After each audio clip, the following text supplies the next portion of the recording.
आप में से बहुत से लोग होंगे जो कभी न कभी दुबई तो जरूर गए होंगे, लेकिन अगर हम आपसे कहें कि इस बार जब आप दुबई जाएं तो आप फ्लाइट से ना जाकर कोई और ऑप्शन चूज कर लें, यानी कि ट्रैवलिंग का कोई और ऑप्शन ले लें, तो आप कौन सा ऑप्शन लेंगे?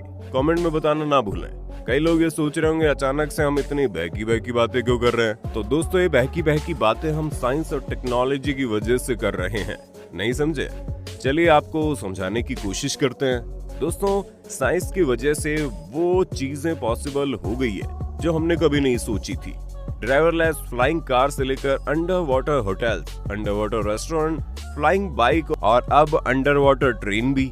दोस्तों, हम में से शायद ही कभी किसी ने सोचा होगा इंडिया से दुबई का सफर हम बिना फ्लाइट के करेंगे, लेकिन जैसे जैसे टेक्नोलॉजी एडवांस हो रही है वैसे वैसे हम नए मुकाम हासिल कर रहे हैं। जी हाँ, आपने बिल्कुल सही समझा। मुंबई से लेकर दुबई तक एक अंडर वाटर ट्रेन चलने वाली है जो आपको मात्र 2 घंटे के अंदर दुबई पहुंचा देगी। हैरान मत होइए, क्योंकि यूएई एक ड्रीम प्रोजेक्ट पर काम करने की प्लानिंग कर रहा है, और अगर ये प्लानिंग कामयाब हो जाती है तो आप जल्दी मुंबई से दुबई के बीच का सफर कर पाएंगे, वो भी उस ट्रेन से जो समंदर के नीचे दौड़ेगी। अब आप इस बात से अंदाजा लगा सकते हैं कि धीरे धीरे ही सही, पर अब हमारा देश भी साइंस के फ्यूचर ट्रांसपोर्ट पर भरोसा करने लगा है, जिसका जीता जागता एग्जाम्पल हमारे पास है। इस वीडियो के एंड तक बने रहिए, क्योंकि आज हम आपको बताने वाले हैं इस प्रोजेक्ट से रिलेटेड ऐसी बातें जो आपको जान लेनी चाहिए, जिसके बाद आपको भी एक भारतीय होने का फक्र होगा। वीडियो को शुरू करें उससे पहले फटाफट से वीडियो को लाइक कर दें। दोस्तों, भारत ने लेट ही सही पर इस बात को समझा है कि अगर तरक्की करनी है तो इमेजिनेशन और साइंस जरूरी है। आप में से बहुत लोगों को याद होगा कि जब हमारे भारत में पहली बार मेट्रो को दिल्ली से शुरू करने की बात की गई थी, तो उस वक्त भी ऐसा लग रहा था कि शायद भारत में ऐसा नहीं हो पाएगा। पर आज देखिए, दिल्ली, मुंबई, चेन्नई, कोलकाता और न जाने कहां कहां पर ये मेट्रो शुरू हो गया, और इस बार भी ठीक कुछ ऐसा ही हो रहा है। अगर आप भी उन लोगों में शामिल हैं जो ऐसा सोचते हैं, तो वीडियो को एक सेकंड के लिए भी स्किप ना करें।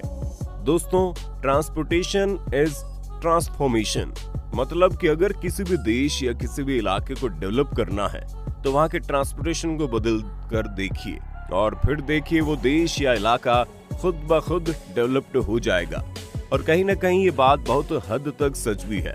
एग्जाम्पल के तौर पर आप भारत के उन इलाकों को देखिए जो सिर्फ और सिर्फ ट्रांसपोर्टेशन की वजह से पीछे हैं, क्योंकि जब वहां जाने का कोई साधन है ही नहीं तो सामान्य चीजें शुरू होंगी कैसे, है ना एक नंबर की बात। और आजकल ट्रांसपोर्टेशन तो एक अलग ही लेवल पर डेवलप हो गया है, वरना कुछ साल पहले तो हम फ्लाइंग बाइक या कार के बारे में भी कहाँ ही सोचते थे। अब डेवलपमेंट के इस दौर में भारत भी तेजी से आगे बढ़ने की कोशिश में लगा है, तभी तो मुंबई से अहमदाबाद के बीच बुलेट ट्रेन का काम इसी ओर भारत का पहला कदम है। और सब ठीक रहा तो आने वाले वक्त में भारत का आम आदमी भी हाई स्पीड ट्रेन की मदद से मुंबई से दुबई तक का सफर तय कर पाएगा, वो भी सिर्फ 2 घंटे में। जाहिर सी बात है दोस्तों, जब ये प्रोजेक्ट ही खुद इतना बड़ा है तो फिर कई बड़े सवाल और चैलेंजेस भी सामने आएंगे। दोस्तों, हम आपसे चैलेंजेस के बारे में बात करें तो उससे पहले ये जान लेना जरूरी है कि इस ultra high speed under water rail network के फायदे क्या क्या होंगे। अगर आप थोड़ा ब्रॉड वे में सोचने की कोशिश करेंगे तो सबसे पहला फायदा यही होगा कि आम आदमी भी मुंबई से दुबई और दुबई से मुंबई का सफर कर पाएगा, वो भी सिर्फ 2 घंटे में, यानी पुणे से भी पहले। दोस्तों, ये प्रोजेक्ट एक पाथ ब्रेकिंग प्रोजेक्ट होगा, जिससे दोनों देशों के बीच ट्रेड के लिए सीधे कनेक्टिविटी होगी, जिसकी वजह से दोनों देशों के बीच इंपोर्ट एक्सपोर्ट पहले से ज्यादा आसान हो जाएगा, और पहले से ज्यादा भी होगा। अगर ये प्रोजेक्ट सक्सेसफुल हो जाता है तो सबसे इम्पोर्टेंट ये होगा कि कच्चा तेल सीधे भारत में पहुंचेगा, और बदले में भारत से मीठा पानी सीधा दुबई तक पहुंचा जा सकेगा। चूंकि ये बात हम सभी जानते हैं कि आज दुबई अपने पीने के पानी की जरूरतों को पूरा करने के लिए समुद्र के ही खारे पानी को मीठे पानी में बदलता है, या फिर क्लाउड सीडिंग की हेल्प लेता है, और इस काम में दुबई का काफी पैसा खर्च हो जाता है। साथ ही हम आज तेल के बढ़ते भाव से जिस कदर परेशान है वो भी किसी से छुपा नहीं है। अब ऐसे में एक बार ये प्रोजेक्ट पूरा हो गया तो फिर भारत के नर्मदा नदी का मीठा पानी दुबई तक आसानी से एक्सपोर्ट हो जाएगा। साथ ही भारत के अंदर तेल के भाव में भी कमी आ जाएगी।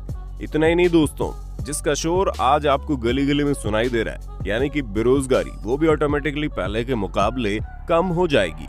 और इस तरह से मात्र एक प्रोजेक्ट से दोनों देशों को भरपूर फायदा होगा। दुबई को भले ही थोड़ा कम हो, पर भारत के लिए अच्छा खासा मौका है। फायदे तो हमने देख लिए, लेकिन अब आते हैं दोस्तों चैलेंजेस के ऊपर। चूंकि पानी के अंदर ट्रेन को चलाना कोई हलवा तो है नहीं, और इसकी वजह से लोगों के मन में सवाल आना भी लाजमी है, जैसे कि क्या होगा अगर समुद्र में ट्रैवलिंग के वक्त ट्रेन अगर किसी हादसे का शिकार हो जाएगी, तब कैसे समुद्र के लोगों तक मदद पहुंचाई जाएगी। क्या होगा अगर कोई नेचुरल क्लैमिटिस जैसे कि सुनामी या तेज लहरें आ गई, तो फिर कैसे पानी के अंदर इस हाई स्पीड ट्रेन के मुसाफिरों को रेस्क्यू किया जा सकेगा।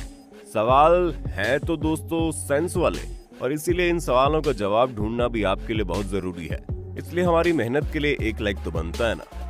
खैर, इन हादसों के बारे में एक्सपर्ट मानते हैं कि 2000 किलोमीटर लंबे इस रेल रूट में दोनों देश बीच बीच में अपने एक चेक पॉइंट्स बनाएंगे, ताकि अगर गलती से कोई हादसा हो जाए तो तुरंत ही वो लोगों तक मदद पहुंचा सके।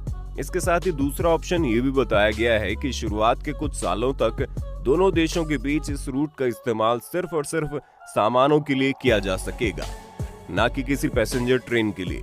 और एक बार जब एक्सपर्ट्स इस नतीजे पर पहुंच जाएंगे कि इस रूट पर ट्रैवल करना ठीक है, सेफ है, तब जाकर प्रॉपर टेस्टिंग के बाद ही पैसेंजर ट्रेनों को खोला जाएगा।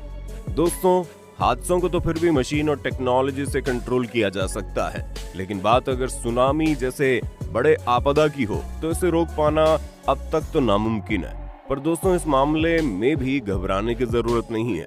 एक्सपर्ट ने इस सवाल का भी जवाब दिया है, जिनके मुताबिक दोनों देशों के साथ मिलकर समुद्र के बड़े हिस्से में एक अलार्म सिस्टम डेवलप करना होगा, ताकि सुनामी जैसी बड़ी आपदा की भनक लगते ही इस अंडर वाटर रेल रूट को तुरंत ही सस्पेंड किया जा सके।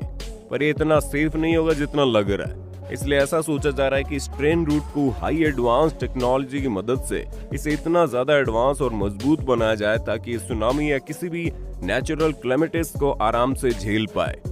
और वैसे भी दोस्तों, आज इस हाईली एडवांस इंजीनियरिंग टेक्नोलॉजी को देखते हुए ये सब इतना मुश्किल भी नहीं है जितना हमें लग रहा है। अगर आप सोच रहे हैं कि इस अंडर वाटर प्रोजेक्ट की बात भारत या दुबई सबसे पहले सोच रहे हैं, तो आप गलत है। आपकी जानकारी के लिए बता दें, मुंबई से अहमदाबाद के बीच जो बुलेट ट्रेन का काम चल रहा है, उस रूट का एक बहुत बड़ा हिस्सा समुद्र के अंदर से होकर ही गुजरने वाला है, जिस पर फिलहाल काम भी चल रहा है। और यही नहीं दोस्तों, चीन भी अपने देश को अमेरिका से जोड़ने के लिए एक रेल नेटवर्क पर काम करने की प्लानिंग कर रहा है, जिसका भी एक बड़ा हिस्सा समुद्र के अंदर से होकर गुजरने वाला है।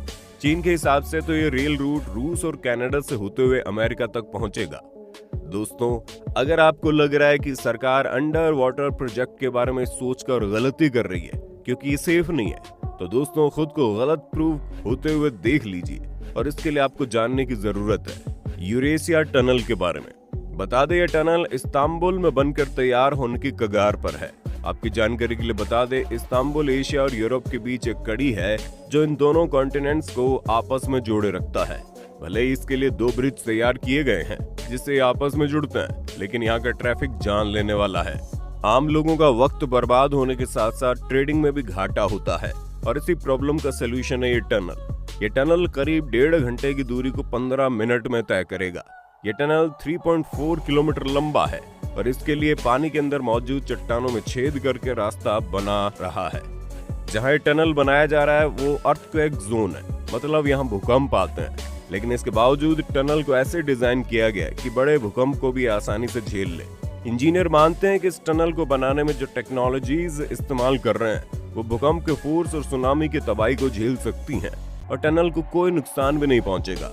दोस्तों, जिस कंट्री ने रिस्क लिया वो आगे बढ़ा है, और ऐसे में भारत के लिए भी यही सही है। खैर, आपको क्या लगता है, गवर्नमेंट का ये फैसला सही है या नहीं? कमेंट में बताइए। वीडियो पसंद आए तो वीडियो को लाइक और शेयर करना ना भूलें।